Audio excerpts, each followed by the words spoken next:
बिस्मिल्लाहिर्रहमानिर्रहीम। Welcome back to my channel science of IT. और आज हम देखने वाले हैं कि हम ई बुक जो है वो किस तरह से क्रिएट करते हैं।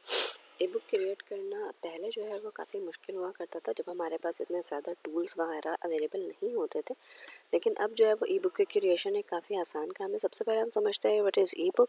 ई बुक एक इलेक्ट्रॉनिक बुक है जिसका आप ये कह सकते हैं कि आपके जो हार्ड कॉपी है उसका एक डिजिटल वर्जन मौजूद है इंटरनेट पर, जो कि ईज़िली एक्सेसिबल हो, जो कि सर्चेबल हो, और इस तरह की उसकी कुछ कैरेक्टरिस्टिक्स होती हैं। ठीक है, अच्छा, इसको रीड करने के लिए आपके पास जो है वो टैबलेट्स होते हैं, डिफरेंट इलेक्ट्रॉनिक या डिजिटल डिवाइसेस होती हैं जिनके थ्रू आप ई बुक को रीड आउट कर सकते हैं। अब हम देखते हैं कुछ अपनी कैरेक्टरिस्टिक ई बुक की। ई बुक जो है वो हमेशा डिजिटल फॉर्म में होगा। कुछ इसके स्पेसिफिक जो फॉर्मेट्स हैं वो यहाँ पर आपके पास मैंशनड है। ठीक है, फिर इसकी रीडेबिलिटी होनी चाहिए, यानी इलेक्ट्रॉनिक डिवाइस पर हमारे मोबाइल स्क्रीन के साथ उसकी एडजस्टमेंट बहुत अच्छी होनी चाहिए ताकि वो ऑडियंस के लिए रीडेबल हो। ठीक है, और फिर हमारे पास आता है पोर्टेबल तो डेफिनेटली ई डिवाइसेस होती हैं। जितनी भी हमारे डिजिटल डिवाइसेस हैं वो सारी की सारी पोर्टेबल होती हैं। आजकल अब कोई भी वायर्ड जो है वो डिवाइस यूज़ करने का कॉन्सेप्ट नहीं रहा, सो that's Y E book is also portable. ठीक है, फिर सर्चेबिलिटी इसकी अच्छी होनी चाहिए, एडजस्ट होना चाहिए। टेक्स्ट एडजस्टमेंट की बात यह है कि जब भी हम किसी अपने डिजिटल डिवाइस पर देख रहे हों अपनी ई बुक को, या हमने ओपन किया हो, तो वो उस डिवाइस के साथ एडजस्ट हो जाए और हमारे पास जो हमें व्यू जो सामने दिख रहा है वो ऐसा एडजस्टेबल होना चाहिए जिसमें आप इजीली रीड कर सकें। ठीक है, फिर इसके अंदर जो है वो कुछ हम इंटरेक्टिव एलिमेंट्स को यूज़ करते हैं ताकि हम बुक को अट्रैक्टिव बना सकें। जैसे आप ये कह सकते हैं कि पुराने ज़माने में जो हम पिक्चर्स वगैरह इस्तेमाल करते थे बुक में, वो वाली चीज़ें हैं। तो इसमें आप जो है वो पिक्चर्स ऐड कर सकते हैं, हाइपरलिंक्स ऐड कर सकते हैं, मीडिया कंटेंट ऐड कर सकते हैं, एनोटेशन वो कर सकते हैं इस्तेमाल। ठीक है, इस तरह की आप सारी चीज़ों को इस्तेमाल कर सकते हैं। फिर इसकी जो डिस्ट्रीब्यूशन है वो भी इजी होनी चाहिए। दैट मीन्स कि वो इजीली जो है वो ऑनलाइन अवेलेबल हो, इजीली एक्सेसिबल हो, और इजीली जो है वो आप उसको डाउनलोड भी कर सकें। अब हम देखते हैं कि हम ई बुक को किस तरह से क्रिएट कर सकते हैं। अगर हम ई बुक क्रिएशन की बात करें तो ई बुक क्रिएशन के भी हमारे पास कुछ स्पेसिफिक स्टेप्स हैं। अगर आप उनको फॉलो करते हैं तो आप एक अच्छा ई बुक क्रिएट कर सकते हैं। तो सबसे पहला तो यह है कि आपका जो है वो पर्पस और ऑडियंस क्लियर होना चाहिए। आपको पता होना चाहिए कि आप कौन सी ऑडियंस के लिए लिख रहे हैं और क्या लिख रहे हैं। ये दो चीज़ें अगर आपको पता हो तो फिर आपको लिखने में या इन्फॉर्मेशन गैदर करने में काफ़ी आसानी रहती है। ठीक है, फिर आपने अपने ऑडियंस को टारगेट भी करना होता है, लाइक कोई ट्रेलर या कोई कंटेंट कुछ इस तरह का आपने ई बुक में डालना होता है जो कि हमारी ऑडियंस के लिए आई कैचिंग हो, और वो फिर इस बुक पर जो है वो अटैच हो जाए, स्टिक हो जाए, और इसको जो है वो रीड करें। ठीक है, फिर हमारे पास टॉपिक जो है वो, जब भी हम टॉपिक की बात करते हैं तो टॉपिक ऐसा होना चाहिए जो करंट या तो चीज़ों पर मबनी हो, या तो फिर जो है वो उसमें ऑडियंस का इंटरेस्ट मौजूद हो। तो हमें ये सर्च आउट करना पड़ता है कि आजकल जो है वो ऑडियंस का इंटरेस्ट क्या है, उसका जो है वो मतलब हमारी ऑडियंस जो है वो आजकल कौन सी कंटेंट जो है वो ज़्यादा देखना चाह रही है, किस टाइप की ई बुक लोग ज़्यादा पढ़ना चाह रहे हैं, तो हम उस हिसाब से जो है वो अपना टॉपिक चूज़ कर रहे होते हैं। ठीक है, फिर हम आउटलाइन की बात करते हैं तो ई बुक में भी आपके पास एक आउटलाइन मौजूद होती है, यानी एक कंटेंट मौजूद होता है। तो उस कंटेंट के लिहाज से आपने अपना जो है वो वर्क फ्लो डिज़ाइन करना होता है। आपको ये पता होना चाहिए कि आपने कितने अरसे में कौन सा काम करना है। तो इससे क्या होता है कि आप अपने आइडियाज़ को, अपनी इन्फॉर्मेशन को, या अपने क्रिएटिविटी को एक ऑर्गेनाइज्ड वे में जो है वो लेकर चलते हैं और एक अच्छा ई बुक क्रिएट कर सकते हैं। ठीक है, फिर फ्रंट और बैक यानी इनिशियल और एंड पर जो है वो आपका कुछ मैटर आता है, लाइक ई बुक की कवर होती है, टाइटल होता है, इस तरह की चीज़ें होती हैं। तो इसी तरह से बैक पर भी होता है। ठीक है, तो इन दोनों चीज़ों का भी आपने काफ़ी ख्याल रखना है, जिसमें पेज का टाइटल होगा, जिसमें आपके पास कॉपीराइट क्लेम, कंटेंट, ये सारी चीज़ें होंगी। तो इसको आपने बहुत अच्छे से मैनेज करना है, अगर क्योंकि ये जो है वो ज़्यादा इन्फॉर्मेशन देती है।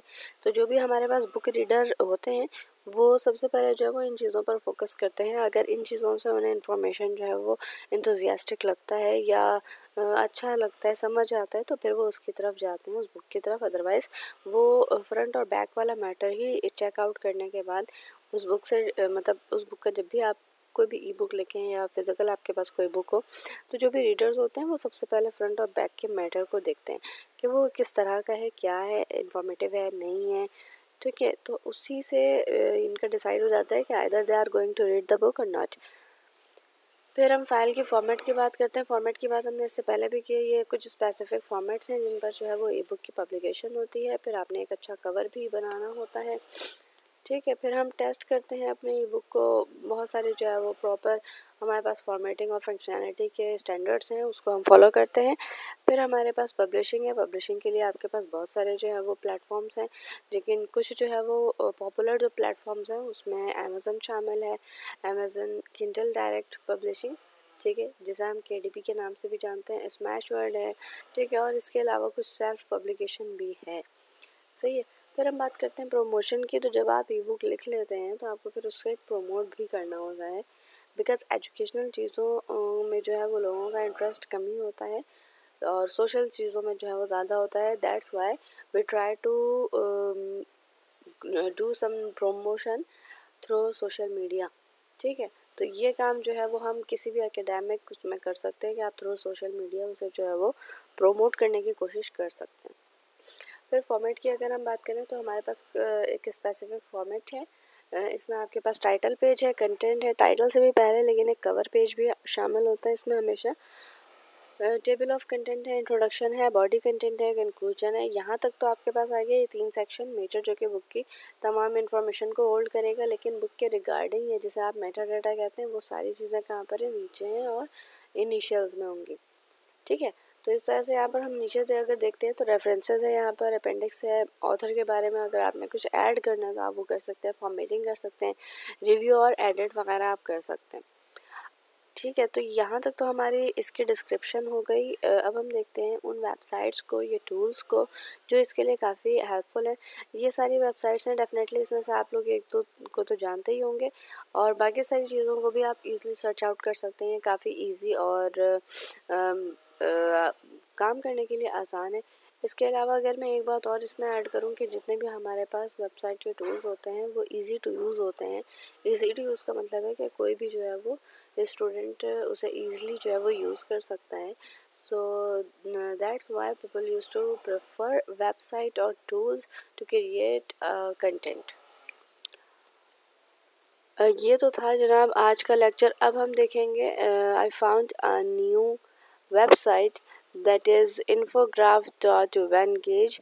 तो यहाँ पर जो है वो एक बहुत अच्छा ये मुझे मिला है वेबसाइट, जिससे आप जो है वो सारी चीज़ों को ड्रॉ कर सकते हैं और देख सकते हैं। जैसे अगर यहाँ पर हम देखें तो आप देखें टेम्पलेट्स हैं डिफरेंट, फिर इसमें जो है वो टेक्स्ट होते हैं कि आपने जो है वो टेक्स्ट किस तरह का रखना है, आइकन्स हैं, चार्ट्स है, मैप है, ठीक है, बैकग्राउंड है, बैकग्राउंड की सैचुरेशन वगैरह सब कुछ है। यहाँ पर इमेज अपलोड है, ठीक है, फ़ोटोज़ और इंटरेक्टिव, यानी ये सारी चीज़ें ऑलमोस्ट इसमें कवर हो रही हैं जो कि किसी भी एक बुक के अंदर इम्पोर्टेंस रखती हैं। तो आप इस वाली वेबसाइट से बहुत अच्छा और बहुत ईज़िली जो है वो क्रिएट कर सकते हैं अपनी ई बुक। और इसके अलावा अगर आपको जो है वो इसके तमाम फीचर्स को यूज़ करना हो तो आप इसे अपग्रेड कर सकते हैं, but that is paid. Otherwise unpaid में भी आपके पास ये सारे फीचर्स मौजूद हैं जो कि नॉर्मली इसेंशियल होते हैं। आई होप कि आप लोगों को जो है वो मेरा लेक्चर पसंद आया होगा और आप लोगों ने इसे लाइक किया होगा। अगर आपको मेरा चैनल और मेरा कंटेंट पसंद आ रहा है तो इसे सब्सक्राइब करें और अपने दोस्तों और कलीग्स के साथ शेयर करें। टिल आवर नेक्स्ट लेक्चर, अल्लाह हाफिज़।